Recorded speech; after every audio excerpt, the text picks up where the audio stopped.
नमस्कार दोस्तों, कैसे हैं आप लोग। उम्मीद करता हूँ खुश होंगे, मज़े में होंगे। स्वागत है आपका मेरे चैनल स्टोरी टेलर सीपी में। मैं हूँ आपका दोस्त, आपका यार, स्टोरी टेलर सीपी, आपका सूत्रधार। तो चलिए दोस्तों, इसी नोट पर आज की वीडियो शुरू करते हैं। आज की वीडियो में मैं आपको सुनाने वाला हूँ खूनी दास्तान नॉवल का पार्ट 5। इसके बाकी के 4 पार्ट्स आप ऑलरेडी सुन चुके होंगे, और अगर आपने नहीं सुने तो उनके लिंक्स आपको ऊपर आई बटन से मिल जाएंगे।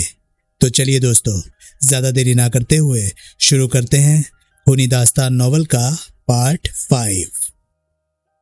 मैं एक निहायत आरामदेह कुर्सी में ढेर हो गया। तो आप डिटेक्टिव हैं? वो बोला। प्राइवेट, मैंने बताया। मुझे मालूम है। कैसे मालूम है? अभी अभी मालूम हुआ है जनाब, आपके नाम से।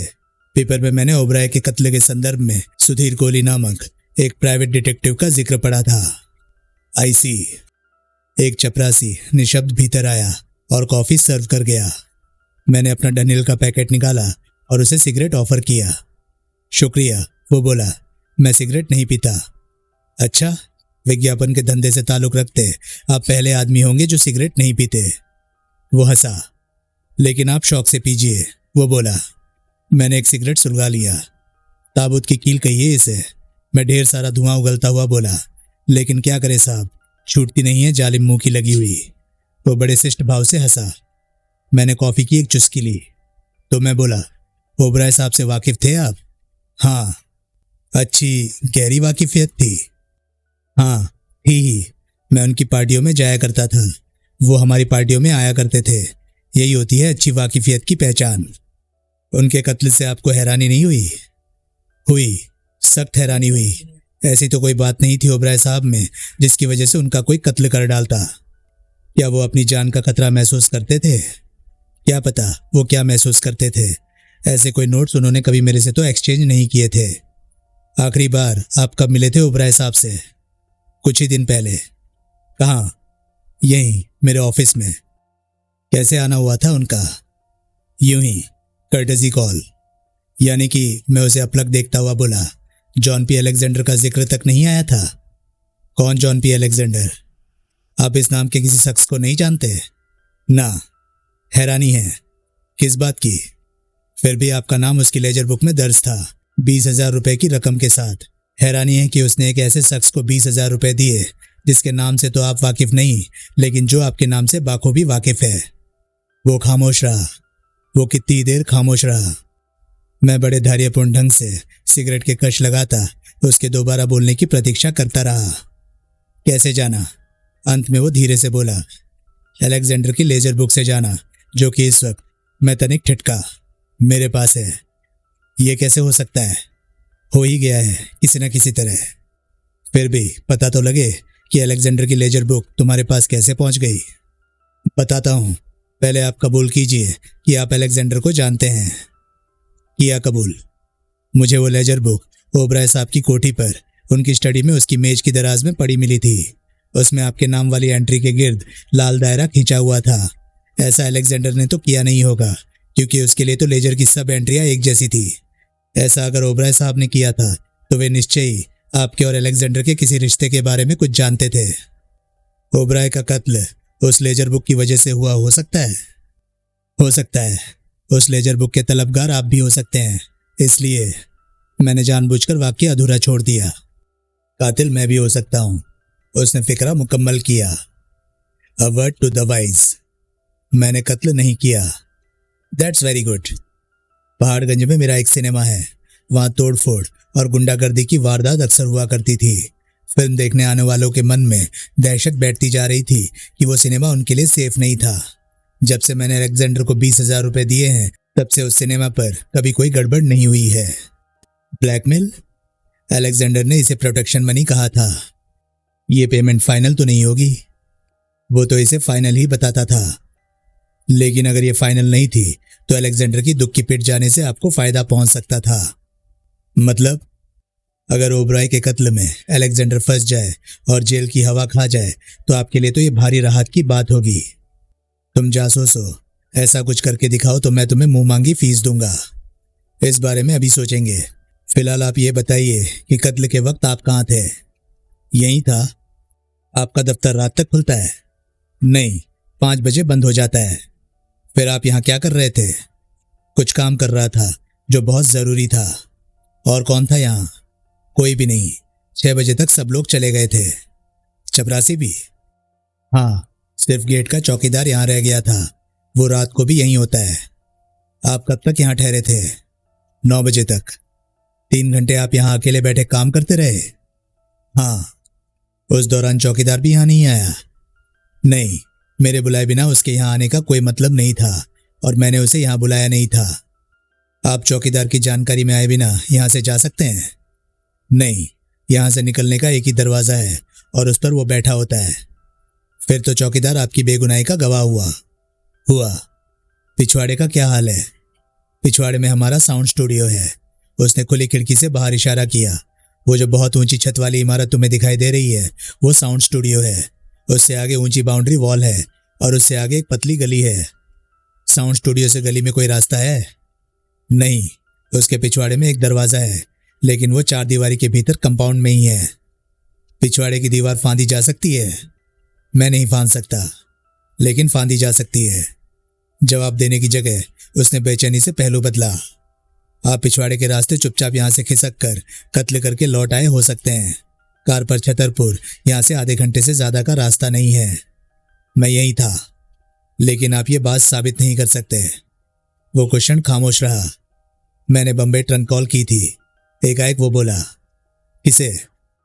अपने वहाँ के प्रतिनिधि को। 8 बजे के आसपास ही मेरी कॉल लगी थी और मैंने उससे बात की थी। आपने कॉल बुक कराई थी, सीधा डायल नहीं किया था बम्बई का नंबर? नहीं किया था। यहाँ के किसी फ़ोन में एसटीडी की सुविधा नहीं है। मिस्टर कोहली, टेलीफोन कंपनी के रिकॉर्ड से ये जाना जा सकता है, मेरे बम्बई प्रतिनिधि के बयान से ये साबित हो सकता है कि मेरा कत्ल से कोई वास्ता नहीं। ऊपर से आप चौकीदार को समझा सकते हैं कि पूछने पर वो ये कहे कि 8 बजे उसने आपको यहाँ बैठे देखा था। ये भी हकीकत है। मुझे अब याद आया है कि 8 बजे मैंने उसे क्लैरिसिस से खाना मंगवाया था। इतनी अहम बात आपको अब याद आई है? हाँ, मैं चौकीदार को बुलाकर इस बात की तस्दीक कर सकता हूँ। जो चौकीदार फाटक पर बैठा है वो चौकीदार नहीं है। रात वाला चौकीदार शाम के 6 बजे आता है और शाम होने में अभी बहुत वक्त है। तब तक आप उसे जो चाहे सिखा पढ़ा लेंगे। आखिर वो आपका मुलाजिम है। उसने आहत भाव से मेरी तरफ देखा। एनीवे, मैं उठ खड़ा हुआ। जानकर खुशी हुई कि आप अपने दोस्त के कत्ल के लिए जिम्मेदार नहीं। इस केस में दरअसल मर्डर सस्पेक्ट्स की कोई कमी नहीं है। अच्छा है कि उनमें से एक तो कम हुआ। उसने उठकर मुझसे हाथ मिलाया। मैं फिर कभी हाजिर हूँ तो आपको कोई असुविधा तो नहीं होगी? No, never. Drop in any time. Thank you. ठीक 5 बजे मैं नारायण विहार में जूही चावला के बंगले में था। उसके माँ बाप जरूर अंतर्यामी थे जो उन्होंने अपनी बेटी का नाम फूल के नाम पर रखा था। वो वाकई फूल जैसी सुंदर, कोमल और नाजुक थी। उम्र में वो 22-23 साल से ज़्यादा हरगिज नहीं थी।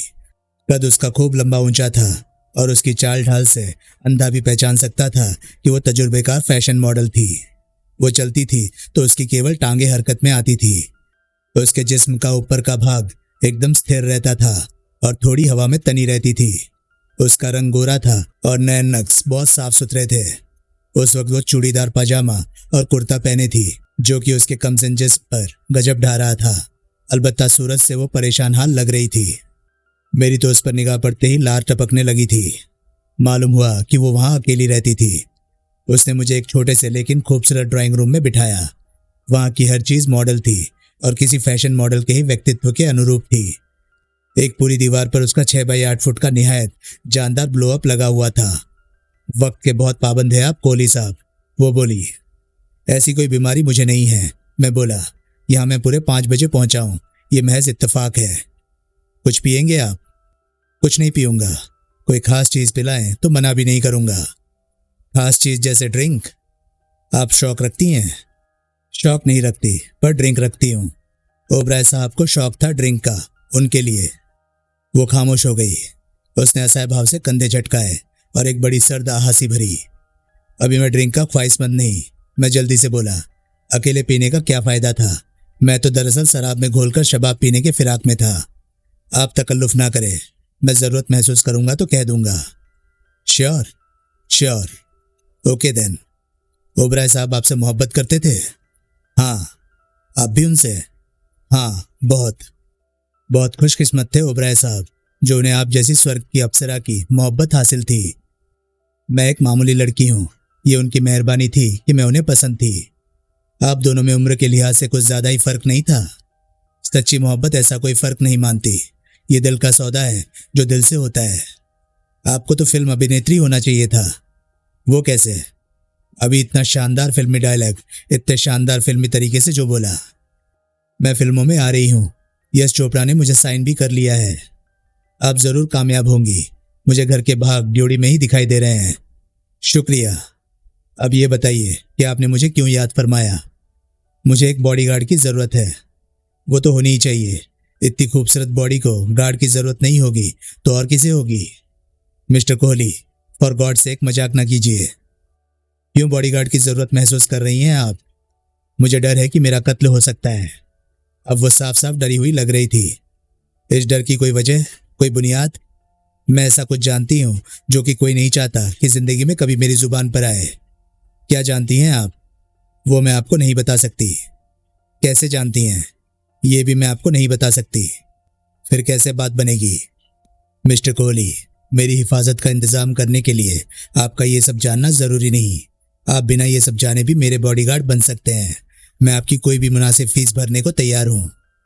अगर आपको उस शख्स से अपनी जान का खतरा है जिसने कि ओबराय साहब की हत्या की है, तो बॉडीगार्ड एंगेज करने से बेहतर कदम यह होगा कि आप उसकी बाबत पुलिस को बताएं। वो जेल में पहुंच जाएगा तो वो किसी की जान के लिए खतरा बनने के काबिल नहीं रह जाएगा। नहीं, मुझे ये तरीका पसंद नहीं। कुछ ऐसी बातें हैं जिनकी वजह से ऐसा कोई कदम फिलहाल मैं नहीं उठाना चाहती। आप मुझे अंधेरे में रखेंगी तो मैं आपकी क्या खिदमत कर सकूंगा? मेरे बॉडीगार्ड का काम आप अंधेरे में रहकर भी कर सकते हैं। अंधेरे में रहकर तो मैं और भी बहुत कुछ कर सकता हूँ। खूबसूरत बॉडी को गार्ड करने का काम तो अंधेरे में और भी बढ़िया होता है। वो खामोश रही। आप जानती हैं, कत्ल के केस में पुलिस से कोई जानकारी छुपा कर रखना अपराध होता है, सामाजिक भी और नैतिक भी। जो जानकारी मुझे है उसकी पुलिस को भनक नहीं लगने वाली। आप तो पहेलियां बुझा रही हैं। अब इस बात का पीछा छोड़िए और ये बताइए कि आप मेरे बॉडीगार्ड बनने को तैयार हैं या नहीं? आपको ऐसी सेवा की जरूरत कब तक होगी? जब तक मेरा खौफ ना मिट जाए। और ऐसा कब तक होगा? पता नहीं। यानी कि आपको अनिश्चित काल के लिए बॉडीगार्ड की जरूरत है? हाँ। हर वक्त के लिए? हाँ। फीस क्या है आपकी? 300 रुपये रोज, जमा खर्चे, कम से कम 2000 रुपये एडवांस। कम से कम का क्या मतलब? मतलब कि अगर आपको एक ही दिन के बाद भी बॉडीगार्ड गैर जरूरी लगने लगा तो भी 2000 रुपये लगेंगे। ओह, आप फौरन काम शुरू कर सकते हैं। मैं फौरन आपके लिए बॉडीगार्ड भिजवा सकता हूँ। यानी कि ये काम आप खुद नहीं करेंगे? कर सकने लायक वक्त मेरे पास होता तो मेरी खुशकिस्मती होती। ऐसी बॉडी, और वो भी दिन रात गार्ड करने का काम। ये आदमी, वो मेरी बात काट कर बोली, होशियार होगा, काबिल होगा, हथियारबंद होगा? होगा। आप गारंटी करते हैं? हाँ। कितनी देर में वो यहाँ पहुँच सकता है? 1-1.5 घंटा तो लग ही जाएगा। फीस एडवांस देना जरूरी है? हाँ। क्यों? क्योंकि आपकी जान को खतरा है। आप फीस अदा किए बिना ऊपर वाले को प्यारी हो सकती हैं। जब आपका बॉडीगार्ड मेरे साथ होगा तो ऐसा कैसे होगा? वो जब होगा तब होगा। आपकी बातों से तो लगता है जैसे उसके यहाँ पहुंचने से पहले ही आपकी दुक्की पिट सकती है।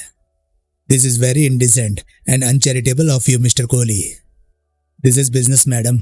जब क्लाइंट का मुकम्मल सहयोग हासिल ना हो तो ऐसी सावधानी बरतनी पड़ती है।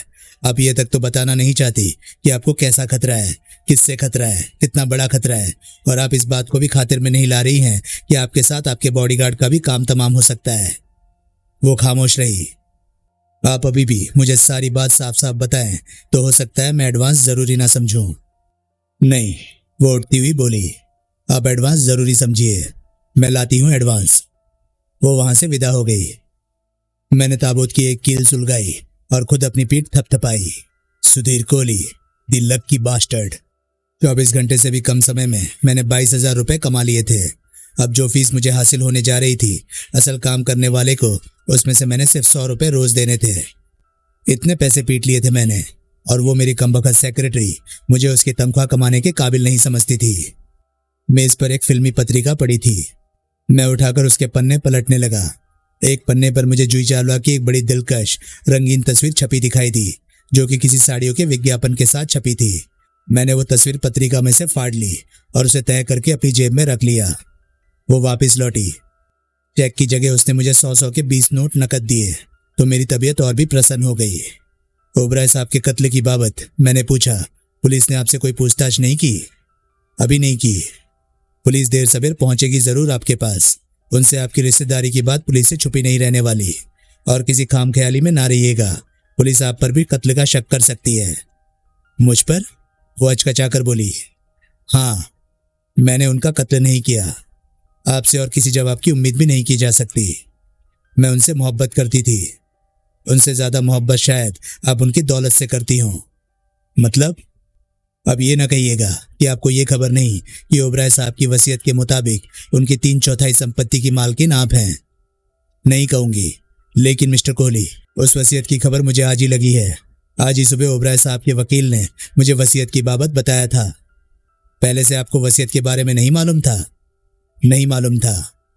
ये कैसे हो सकता है? ओबराय साहब ने वसीयत करते ही आपको इस बाबत बताया होगा। आखिर आपकी खातिर वे अपनी ब्याहता बीवी को अपनी जायदाद से लगभग बेदखल कर रहे थे। मुझे नहीं बताया था।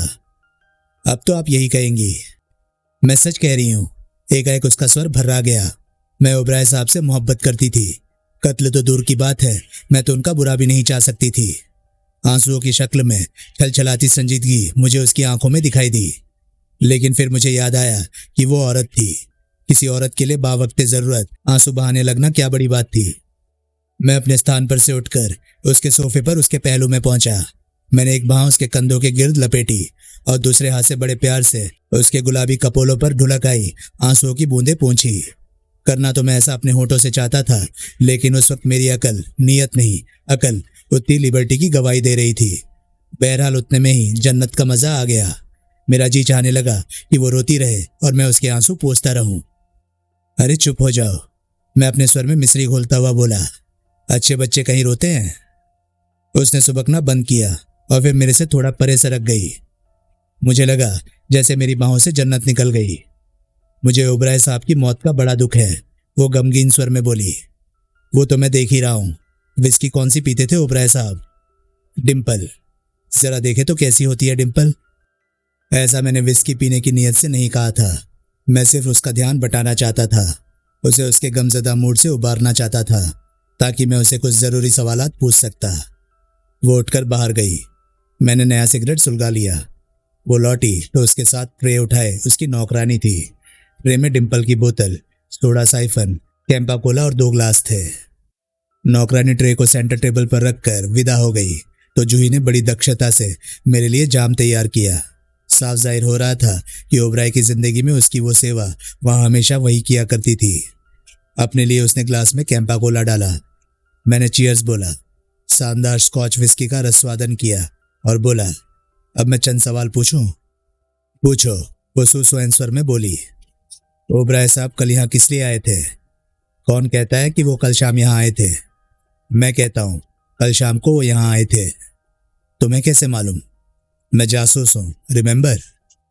वो खामोश रही। आपकी ओबराय साहब से आशनाई थी, आते तो वे यहाँ अक्सर होंगे।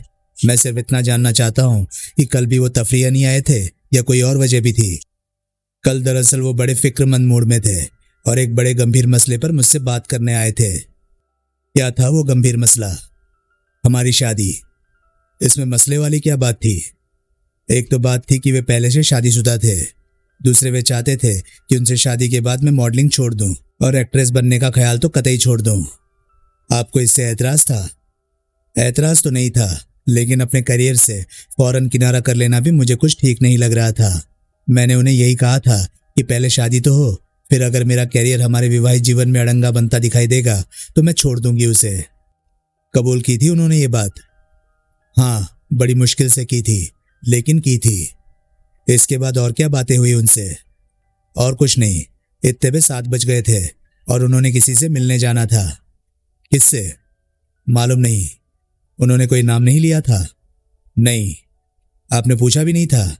नहीं। क्यों? उनकी ऐसी बातों में दखल अंदाजी मुझे पसंद नहीं थी। आप जानती नहीं उन्होंने किससे मिलने जाना था या बताना नहीं चाहती? जानती नहीं। ये मालूम हो कि उस मुलाकात के लिए उन्होंने कहाँ जाना था? हाँ, ये मालूम है। कहाँ जाना था? छतरपुर, अपने फार्म हाउस में। आप समझती है ना कि उसी आदमी ने उनका वहां कत्ल किया हो सकता है जिससे कि वो मिलने गए थे। समझती हूँ, फिर भी उसका नाम नहीं बताना चाहती? जो बात मुझे मालूम ही नहीं वो कैसे बता सकती हूँ भला? Never mind. तो ओबराय साहब कल शाम 7 बजे तक यहाँ थे? हाँ। गए कैसे थे वो यहाँ से? अपनी कार पर? नहीं, टैक्सी पर। अपनी कार पर क्यों नहीं? अपनी कार उन्होंने वापस भेज दी थी। क्यों? वजह मुझे नहीं मालूम। आदमी कारों का व्यापारी हो और टैक्सी पर सफर करे, ये बात अजीब नहीं लगती? लगती है। फिर भी इस बाबत आपने उनसे कोई सवाल नहीं किया? कल आधी रात के बाद मैंने बमसा छोड़ा।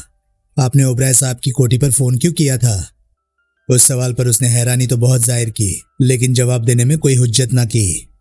मैं उनके लिए फिक्रमंद थी, वो बोली, और तसल्ली करना चाहती थी कि वो खैरियत से थे। क्यों चाहती थी आप ऐसा, और वो भी इतनी रात गए? मुझे बहुत बुरा सपना आया था। मेरा मन उनके किसी अनिष्ट की आशंका से कांप गया था। कमाल है। वो खामोश रही। आप शैली भटनागर को जानती हैं? तभी कॉल बेल बज उठी। जानती हूँ। अकस्मात बजी घंटी की आवाज पर वो तनिक हड़बड़ाई। बतौर फैशन मॉडल मैं शैली भटनागर से अनुबंधित हूँ। उसी ने मुझे इतनी फेमस फैशन मॉडल बनाया है। बाहर नौकरानी किसी से बात कर रही थी। जवाब में कोई जोर जोर से बोल रहा था। उसकी आवाज मैंने फौरन पहचानी। मुझे वहां कोई हंगामा खड़ा होने का अंदेशा लगने लगा। जूही जरूर वो आवाज नहीं पहचान पाई थी, इसलिए वो अभी शांत बैठी थी। तभी नौकरानी वहां पहुंच गई। मिसेज कमला ओबराय आई है, उसने घोषणा की। जूही यूं हड़बड़ाकर उठकर खड़ी हुई जैसे उसे कांटा चुभा हो। उसके चेहरे से रंग निचुड़ गया। उसने व्याकुल भाव से मेरी तरफ देखा। तुम्हें उससे डर लगता है? मैंने पूछा। उसने जल्दी जल्दी सहमति में सिर हिलाया। वो पहले कभी यहाँ आई है? नहीं, कभी नहीं। घबराओ नहीं और शांति से बैठो, उसे मैं संभाल लूंगा। मेरे होते वो कोई तमाशा नहीं खड़ा करेगी। करेगी तो मैं नहीं करने दूंगा। बुलाओ, जूही खोखले स्वर में नौकरानी से बोली। वो वापस सोफे पर ढेर हो गई। कुछ क्षण बाद बगोली की तरह कमला वहां दाखिल हुई। मुझे देखकर वो ठिठकी। उसके चेहरे पर आश्चर्य और तिरस्कार के मिले जुले भाव प्रकट हुए। तुम? वो बोली। तुम यहाँ क्या कर रहे हो? बैठा हूं, मैं सहज भाव से बोला। और क्या कर रहा हूं? क्यों बैठे हो? फिर उसका ध्यान ड्रिंक्स की ट्रे की तरफ गया। ओह, तो ये बात है। क्या बात है? बड़े कमीने आदमी हो सुधीर कोहली। वो तो मैं हूं, लेकिन तुम्हें कैसे मालूम हुआ? मैं पूछती हूं तुम किसकी तरफ हो? क्या मतलब? मैं तुम्हारी क्लाइंट हूं या ये चुड़ैल? तुम दोनों मेरी क्लाइंट हो। ऐसा कैसे हो सकता है? हो सकता है। जूही को मेरी सेवाएं जिस काम के लिए चाहिए वो तुम्हारे रास्ते में नहीं आती। इसका क्या काम है? इसे बॉडीगार्ड की जरूरत है। जो कि तुम हो। मैं नहीं, मेरा एक आदमी करेगा ये काम। इसके पीछे कौन से डाकू पड़ रहे हैं जो इसे बॉडीगार्ड की जरूरत है? इसे खतरा है कोई इसकी हत्या कर सकता है। चोर को चोर से कहीं खतरा होता है? ये तो खुद हत्यारी है। इसकी कौन? आंटी, जूही रुआंसे स्वर में बोली। मैं तो। खबरदार जो मुझे आंटी कहा, कमला कड़क कर बोली। आई बड़ी आंटी की बच्ची। तुम वसीयत की वजह से यहाँ आई मालूम होती हो, मैं बोला। हाँ, कमला बोली। पूछो तो इस कमीनी कुतिया को कैसे फंसाया इसने मेरे पति को वो वसीयत लिखवाने के लिए। और कैसे फंसाया होगा? एक ही तो तरीका है इसके पास, एक ही तो हथियार है इसके पास। वो जूही की तरफ घूमी। उसकी आंखों से भाले बर्छियां बरस रहे थे। लेकिन बावजूद वसीयत के तेरी चलने मैं भी नहीं दूंगी छिनाल। मैं साबित करके दिखाऊंगी कि मेरे पति का कत्ल तूने किया है। ये काम ये वनस्पति जासूस नहीं करेगा तो कोई और करेगा। फिर चढ़ना फांसी पर मेरे पति की दौलत के सपने देखते हुए। आंटी मैंने। फिर आंटी, मैंने कभी ओबराय साहब के दौलत के सपने नहीं देखे। आप कुछ भी सोचिए, लेकिन मैं उनकी दौलत से नहीं सिर्फ उनसे प्यार करती थी। और प्यार करने के लिए तुझे कोई और मर्द नहीं मिला? मैंने उनका कत्ल नहीं किया है और कोई अपना हम उम्र नहीं मिला। उनकी वसीयत की तो मुझे आज सुबह से पहले खबर तक नहीं थी। अब तो तू यही कहेगी। कमला के हाथों की मुट्ठियां यूं खुल और बंद हो रही थी जैसे वे जूही की गर्दन दबोच लेने के लिए तड़प रही हो। कमला एकाएक में कर्कश स्वर में बोला, बैठ जाओ। तुम कौन होते हो मुझे यूं हुक्म तंदन आने वाले? वो आंखें निकालती बोली। ठीक है, यूं ही फर्श को रौंदती रहो, जब थक जाओ तो बैठ जाना। वो बात सुनकर वो फौरन थम से एक सोफे पर ढेर हो गई। सुनो, मैं नम्रता से बोला, यूं लड़ने और गाली गलौज करने से कोई फायदा नहीं। तुम्हारा पति शहर का एक मुअज्जिद आदमी था। इस वक्त तुम्हें उसकी मौत पर शौक प्रकट करने के लिए, आने वाले उसके परिचितों की अगवानी करने के लिए अपनी कोठी पर होना चाहिए था, या झांसी की रानी बनकर यहाँ इस मासूम लड़की पर चढ़ दौड़ना चाहिए था। ये कितनी मासूम है ये तुम नहीं, मैं जानती हूँ। ये कमीनी। पहले मेरी पूरी बात सुन लो, फिर अपनी कहना। वो खामोश हो गई। विश्वास जानो, जूही को वसीयत की खबर नहीं थी। उसके बारे में इसे जो कुछ मालूम हुआ है आज वकील बलराज सोनी के बताए ही मालूम हुआ है। मैं गवाह हूं इस बात का कि आज ही बलराज सोनी ने इसे फोन करके वसीयत के बारे में बताया था। इससे पहले ये वसीयत के बारे में कुछ नहीं जानती थी। ओबराय साहब ने अगर इसकी मनुहार पर वो वसीयत लिखी होती तो ये उसके बारे में पहले से जानती होती, लेकिन ऐसा नहीं था।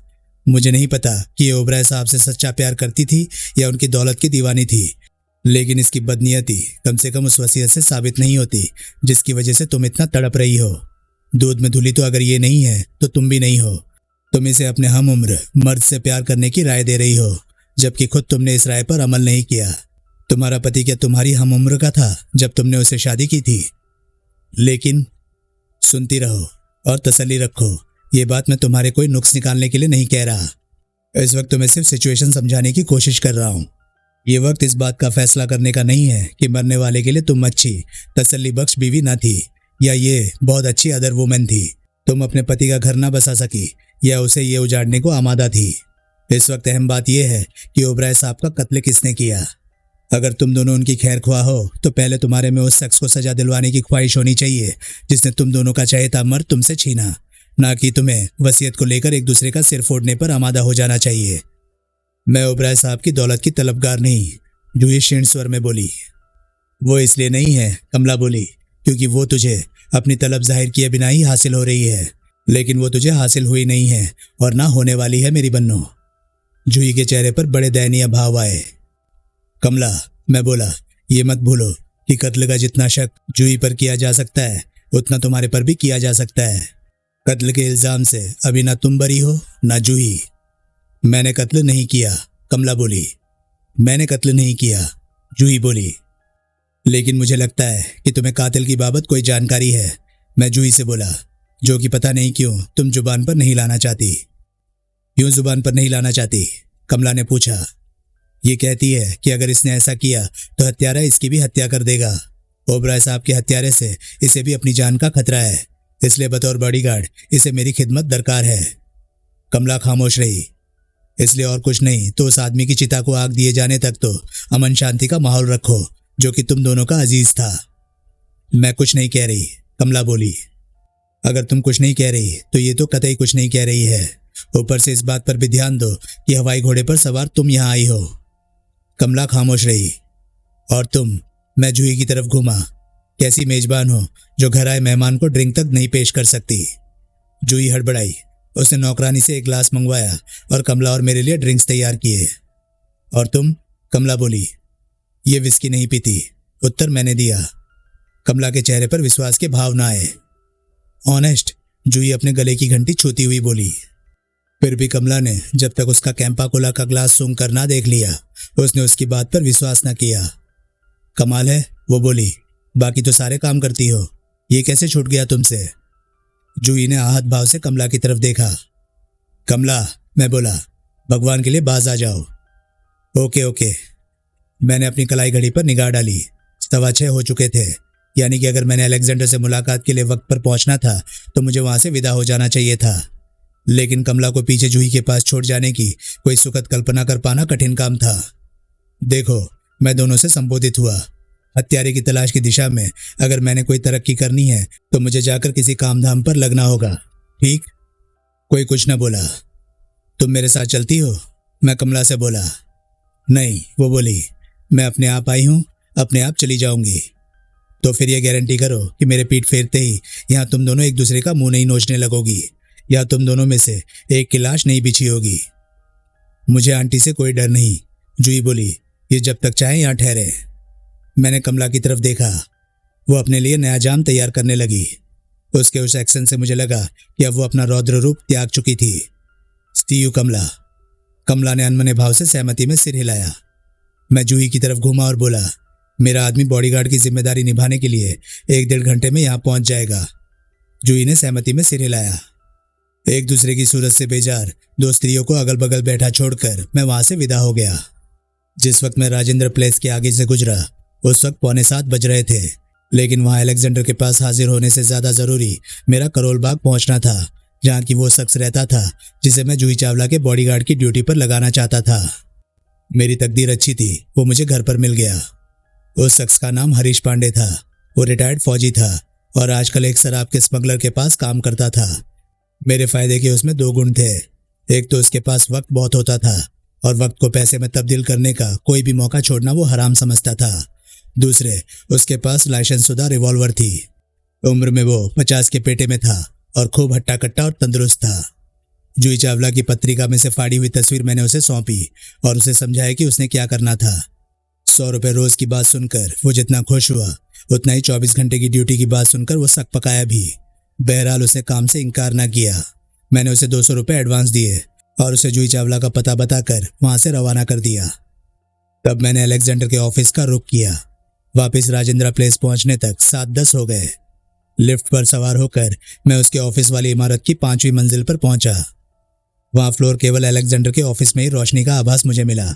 बाकी सब ऑफिस बंद हो चुके थे और अंधकार में डूबे थे। मैंने उसे हौले से धक्का दिया तो उसे खुला पाया।